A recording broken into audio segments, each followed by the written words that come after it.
Бүгүнкү күндө 1 миллиондон ашуун кыргызстандык убактылуу чет өлкөдө жана алардын 700 миңден ашууну Орусияда эмгектенет. COVID-19 биринчи толкунунда көпчүлүк мекендештерибиз жумуш токтоп калгандыгына байланыштуу акча, азык-түлүк жана жатаганадан кыйналышкан.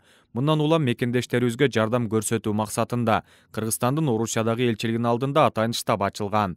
Мындан сырткары коронавируска чалдыккан же симптомдору байкалган учурда тез жардам чакыруу же ооруканага кайрылууда айрым учурларда тоскоолдуктар болгонун Мамлекеттик миграция кызматынын Россия Федерациясындагы өкүлчүлүгүнүн жетекчиси Майрамбек Бейшенов айтып берди. Бирок анын белгилешинче бүгүнкү күндө бул маселелер Орусиянын мыйзамдары менен жоюлду.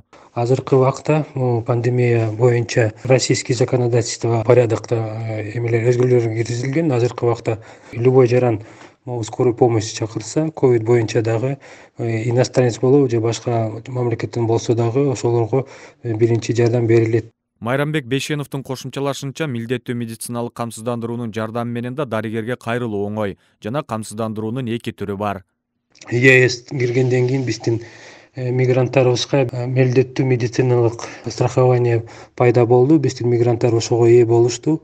Ошонун ичинде биз ОМС деп коет, ОМСти алганга ээ болдук. ОМСтин ичинде как раз ушул жардам берилип атат да. Мигранттардын ОМС ала албай жүргөн мигранттарга жардам, медициналык жардам берүү боюнча айтып кетсек, анда ыктыярдуу медицинский страхование бар. Ошол ыктыярдуу страхование боюнча да медициналык жардам алса болот. Ошол үчүн ошондой тартиптер бар да, баягы милдеттүү жана ыктыярдуу медициналык кызмат. Кошумчалай кетсек, COVID-19 байланыштуу киргизилген чектөөлөрдөн улам Орусиядагы мекендештерибизде Кыргызстанга кайтууда көйгөйлөр жаралган.